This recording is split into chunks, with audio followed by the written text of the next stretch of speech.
The Easter lilies were arranged perfectly on the dining room table, white and pristine, just like everything in my mother's house. Crystal stemware caught the spring sunlight streaming through floor-to-ceiling windows. The brunch spread could have graced the cover of Southern Living magazine. Eleanor Whitfield didn't do holidays halfway. She did them with military precision and a credit card that never seemed to have a limit. I sat at my usual spot, the corner seat closest to the kitchen, farthest from the conversation.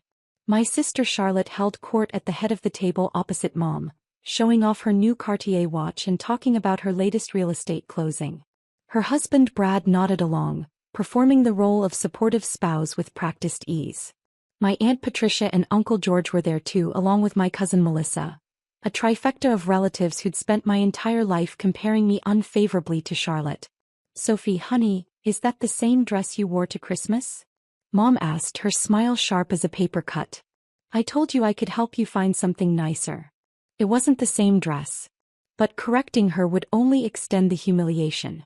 "Leave her alone, Eleanor," Dad said quietly from his end of the table.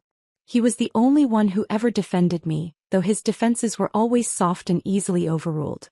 Mom waved him off like a persistent fly and turned back to Charlotte. "Tell everyone about the Hamptons house, darling. The one you're listing for $12 million.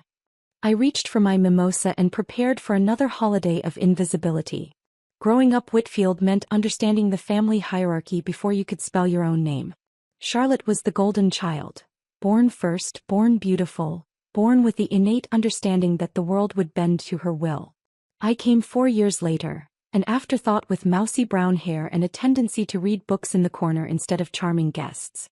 Mom had already invested everything in Charlotte. I was just there. The differences were catalogued from birth. Charlotte's baby book was a leather-bound album with professional photographs and detailed milestones. Mine was a drugstore notebook half-filled. Charlotte's first words, first steps, first everything were celebrated with parties and phone trees. Mine were noted with absent nods and, "That's nice, honey." Charlotte got the debutante ball, the sorority connections, the internship at the prestigious real estate firm. I got hand-me-down expectations and the constant reminder that I'd never measure up. "Why can't you be more like your sister?" became the question that defined my childhood. The worst part was that Charlotte wasn't even cruel on purpose. She was simply oblivious, so secure in her position that she never noticed the damage her shadow caused. She'd say things like, "Sophie, you're so brave to wear that," or, "I admire how you don't care what people think," without any awareness of the devastation in her words. Mom was different. Mom was deliberate. Eleanor Whitfield had built her identity around being the mother of a success story. When Charlotte graduated summa cum laude, Mom threw a party.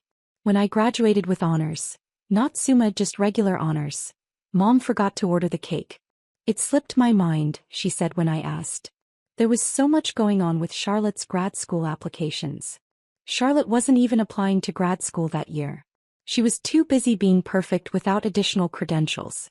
When Charlotte's real estate career took off, Mom framed her first big commission check and hung it in the living room.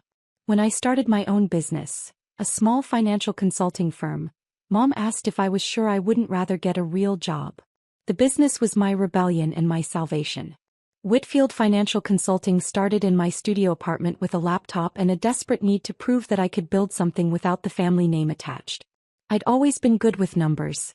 Where Charlotte saw properties and potential, I saw patterns and possibilities.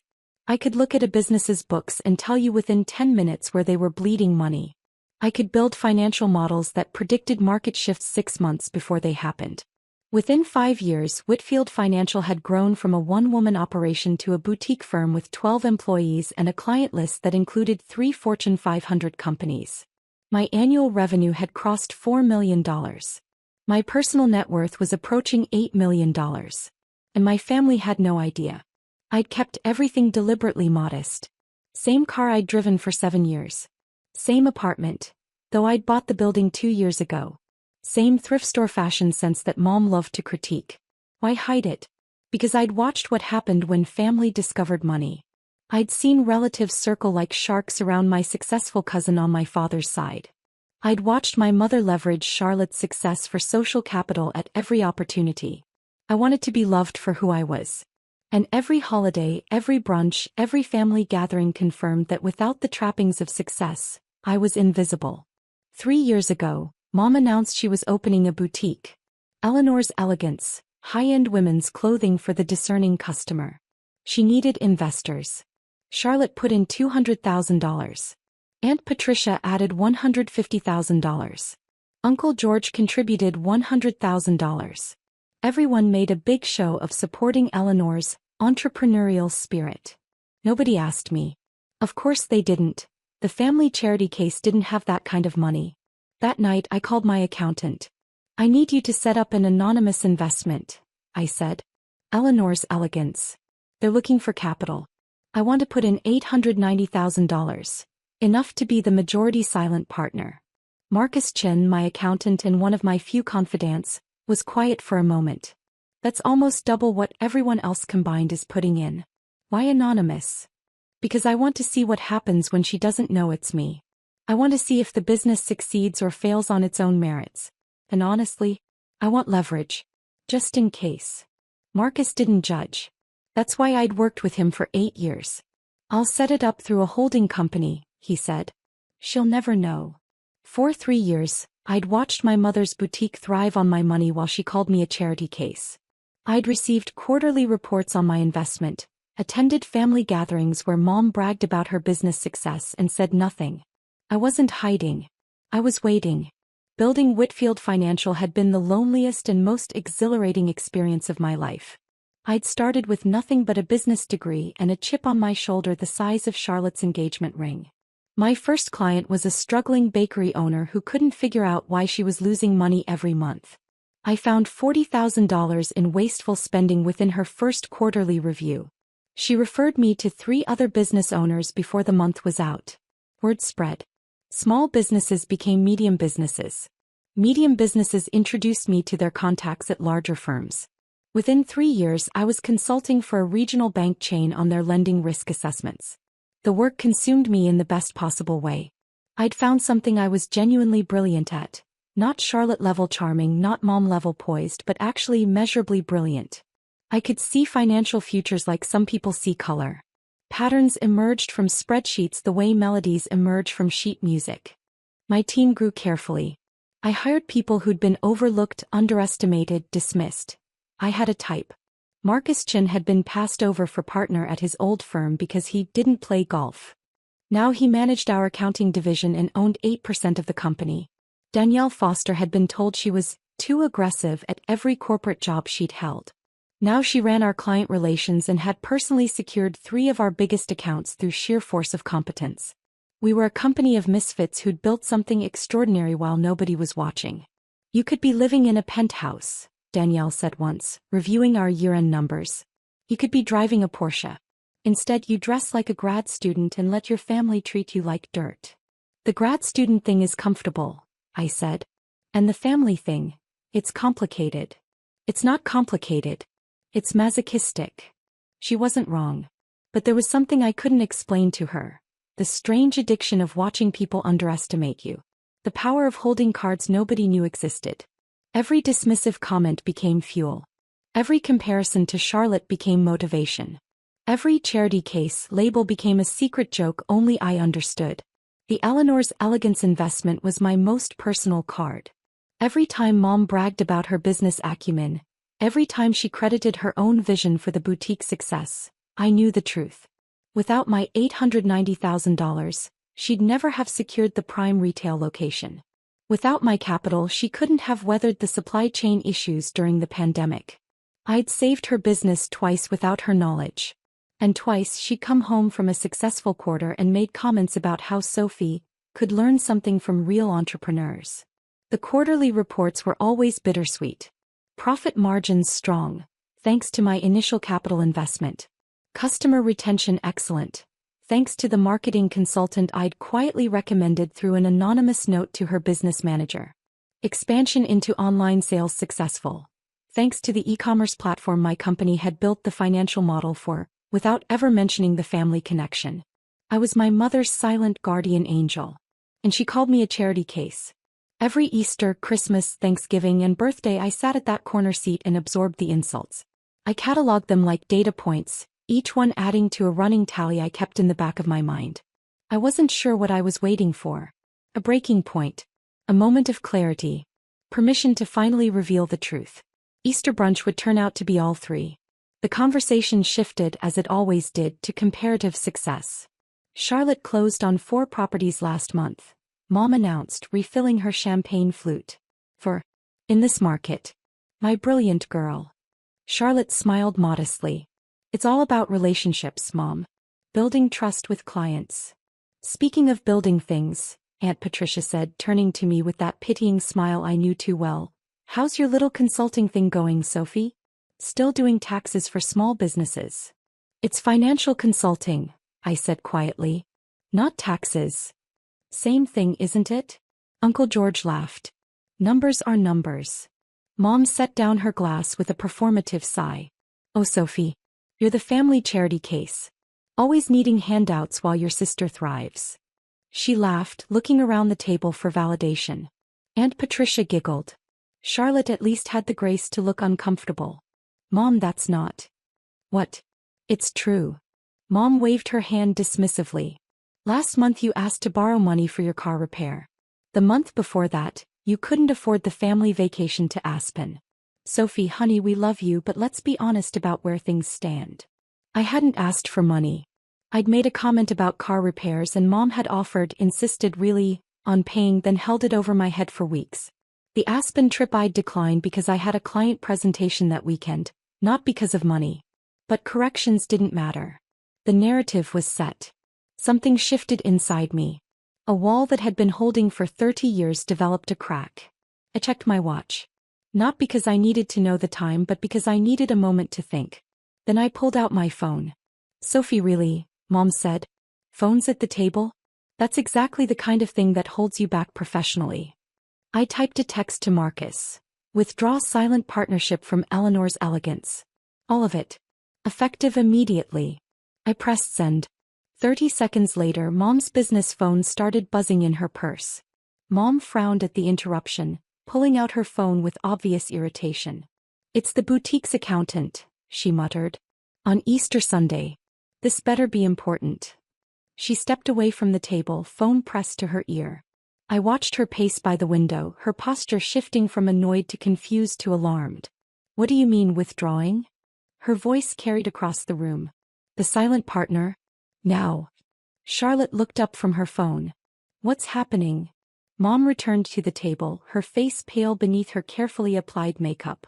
There's a problem at the boutique. Our primary investor, the silent partner, is pulling out their entire stake. Almost $900,000. That's insane, Uncle George said. Who would do that without warning? I don't know. I've never even met them. Mom was scrolling through her phone, panic edging into her voice. Everything went through lawyers and holding companies. They were just there. Reliable. Never asked questions. Can they do that? Charlotte asked. Just pull out. Apparently there's a clause in the partnership agreement. Withdrawal with 30 days notice for any reason. Mom's hands were shaking. But why now? We just had our best quarter ever. My phone buzzed.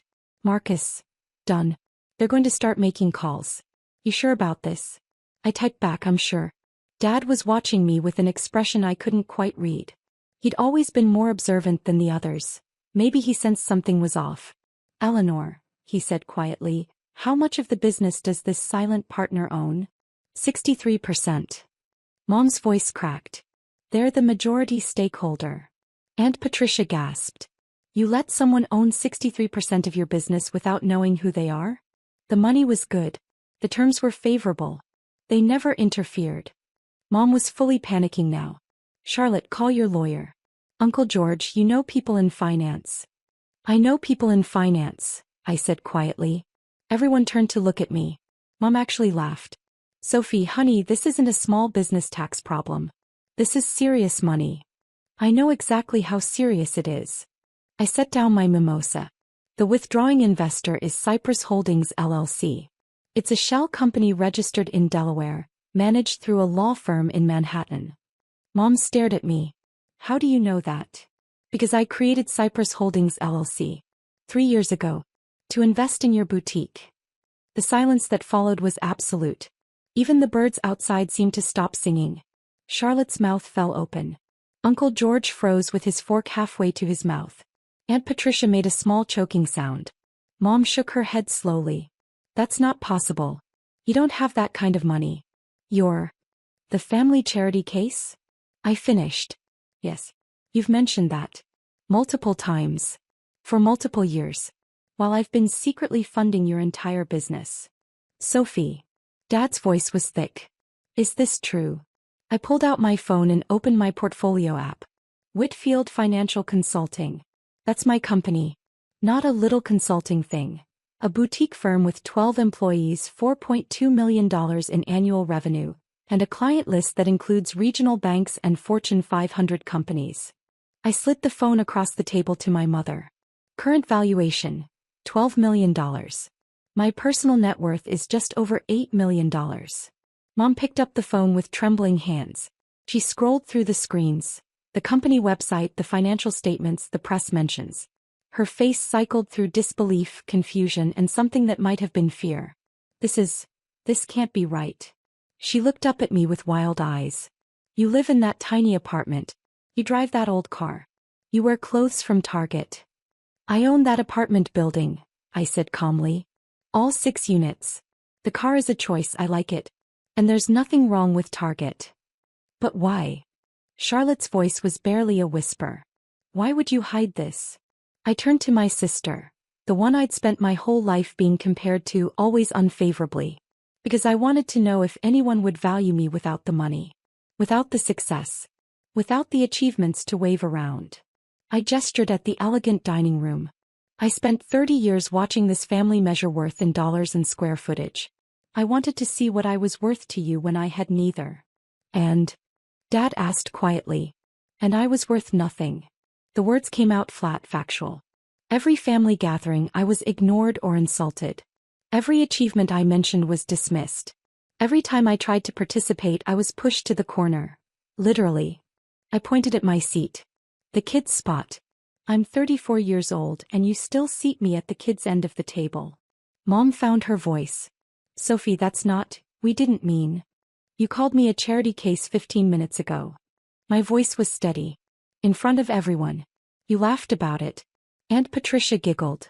Nobody defended me except Dad, and even he just asked you to leave me alone. Like I'm an annoyance to be tolerated, not a person to be valued. The tears in my mother's eyes might have moved me once. Today they just looked like performance. I invested $890,000 in your boutique, I continued. I saved your business during the pandemic when your cash flow collapsed. I recommended consultants who improved your profit margins by 23%. I did all of that anonymously because I knew, that if you found out it was me, you'd find a way to minimize it. To credit yourself. To explain why it didn't really count. Sophie, please. Mom's voice cracked.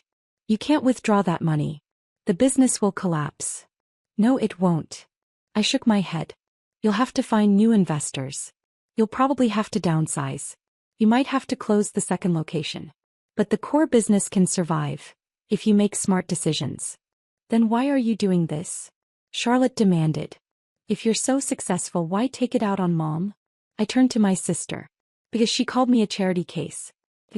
For the 100th time. And I realized I was waiting for something that was never going to come. Recognition, respect, a seat at the adult table. I was waiting for her to see me without proof of my worth. I stood up from my corner seat. That's never going to happen. So I'm done waiting. I walked toward the door, then paused. The withdrawal has a 30-day notice period. Use it wisely. Find other investors, restructure your debt, whatever you need to do. I looked at my mother one last time. I won't be at the next family gathering. Or the one after that. When you're ready to treat me like family instead of a failure, you know how to reach me. Mom stood up, her chair scraping loudly against the floor. You can't just leave. We're not done discussing this. Actually, we are, I said. For 30 years, you've controlled every conversation in this family. You've decided who matters and who doesn't. You've distributed love and attention like a currency, and I've always come up short. I turned to face her fully. That ends today. Not because I proved myself, I shouldn't have had to. But because I'm done accepting crumbs from a table I helped set. The tears were streaming down Mom's face now, ruining her perfect makeup. I didn't know, she whispered. How could I have known? You could have asked, I said simply. Once. In 30 years. You could have asked what I was building, what I cared about, who I was becoming. You never did. Sophie. Dad stood up, his chair scraping against the hardwood. Wait. I paused. I'm proud of you, he said, his voice rough. I should have said it before.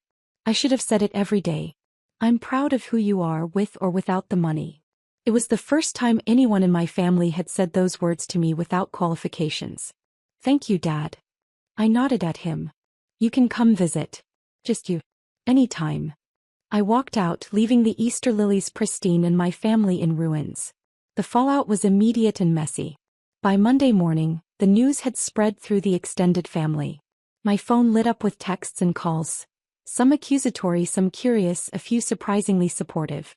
I responded to none of them. Mom's boutique scrambled to find replacement funding. She called every investor she knew, leveraged every social connection, but the terms she received were nowhere near as favorable as mine had been. The second location, which had been her pride and joy, was put up for sale within 2 weeks. The family group chat, one I'd been added to years ago but rarely participated in, exploded with messages. Some family members defended Mom, calling me ungrateful and vindictive. Others, surprisingly, started sharing their own stories of being overlooked or dismissed. Cousin Rachel, who I barely knew, sent a private message. I always thought you got treated unfairly at holidays. Glad someone finally said something. Charlotte called me once. I let it go to voicemail. Sophie, this is a lot. I don't even know what to say. I'm sorry if I ever made you feel less than. I didn't realize. A long pause. That's not an excuse. I should have realized. I should have seen what was happening. Can we talk? Please. I saved the message but didn't respond. Not yet. Aunt Patricia predictably took Mom's side. She sent a lengthy email about family loyalty and Christian forgiveness that I deleted without reading past the first paragraph. She then proceeded to call Dad repeatedly, demanding he talk sense into that girl. Dad, to his credit, told her to mind her own business. Uncle George surprisingly reached out with something approaching respect. I had no idea you'd built something like that, his text read. I'd love to learn more about your business sometime. No family drama, just genuine curiosity. I told him I'd think about it. The business press picked up the story, not the family drama but the Whitfield financial angle. Hidden gem. How one financial consultant built an $8 million fortune working from a studio apartment. The irony of the coverage wasn't lost on me. The same narrative that had made me invisible in my family, the modest living, the quiet work, became the hook that made my story interesting to the outside world. My actual team celebrated with champagne when they saw the article. Finally, Danielle said, raising her glass. The world knows what we've known for years. Does it feel good? Marcus asked me later when the others had gone home. The reveal. I thought about it. It feels necessary. Whether it feels good, I'm still figuring that out. Mom texted 3 times. The first was angry. How could you do this to your own mother? The second was pleading. The boutique is everything to me. Please reconsider. The third was just 2 words. I'm sorry. I didn't respond to any of them. Not because I was being cruel but because I knew that responding now would undo everything. She needed to sit with the consequences. We all did. 6 months later I bought a house. Not a mansion. A craftsman cottage with a garden and a home office with enough room for my growing team's occasional meetings. It was modest by my means but felt enormous after years of deliberate minimalism. Dad helped me move in. Just Dad, as I'd promised. We spent a Saturday carrying boxes and assembling furniture, talking more than we had in years. Your mother cried for a week, he said, handing me a screwdriver. After Easter. I know. She's starting to understand, I think. How much she missed. How much damage she caused. He paused. She saved every quarterly report from your investment. Did you know that? She just found out they were all from you. She's been reading them over and over. I didn't know what to do with that information, so I filed it away for later. The boutique survived, Dad continued. Smaller but surviving. She had to close the second location, but the main store is doing okay. She actually learned to run it more efficiently. Says she wishes she'd done that years ago. Good, I said. And I meant it. I'd never wanted to destroy her business, just to stop being destroyed by her indifference. Charlotte reached out again 3 months after Easter. A real letter this time, handwritten and hesitant. She apologized for years of passive cruelty, for never noticing my struggles, for accepting the family narrative without question. She asked if we could start over, not as the golden child and the disappointment, but as sisters. I agreed to coffee. It was awkward and tearful and not remotely fixed, but it was a beginning. I didn't realize how much I benefited from being the favorite, Charlotte admitted over lattes. I thought I'd earned everything I had. It never occurred to me that the system was rigged in my favor from the start. It's hard to see privilege when you're standing in it, I said. I want to do better. I want to know my sister, the real one, not the version Mom described. It would take time. Years maybe. But for the first time I believed she meant it. Mom sent a letter too eventually. It arrived on my birthday, the right day this time, and was 4 pages of apology, explanation and regret. She admitted to the favoritism, the dismissiveness, the casual cruelty she'd mistaken for humor. She didn't ask for forgiveness, just for the chance to do better. I invited her to my housewarming party the following month. She came with flowers and a nervous smile, and she didn't once mention my decor or my outfit or my choices. It was the first time I could remember being in a room with her without feeling judged. "Your garden is beautiful," she said at one point, looking out at the roses I'd planted. "I didn't know you liked gardening." "There's a lot you don't know about me," I said. It wasn't an accusation, just a fact. "I'd like to learn," she said quietly. "If you'll let me." It wasn't a fairy tale ending. Trust would take years to rebuild. But sitting in my garden that evening, surrounded by my chosen family and the relatives who were learning to see me clearly, I felt something I hadn't experienced at a family gathering before. Belonging. Not because of what I'd earned or built or proved, but because I'd finally demanded it. Danielle found me by the rose bushes, glass of wine in hand. "How do you feel?" she asked. I looked around at the garden, the house, the people learning to love me correctly. "Like I finally cashed out at the right time," I said. She laughed. "That's the most you thing you've ever said." Maybe it was. But for the first time, being the most me felt like exactly enough.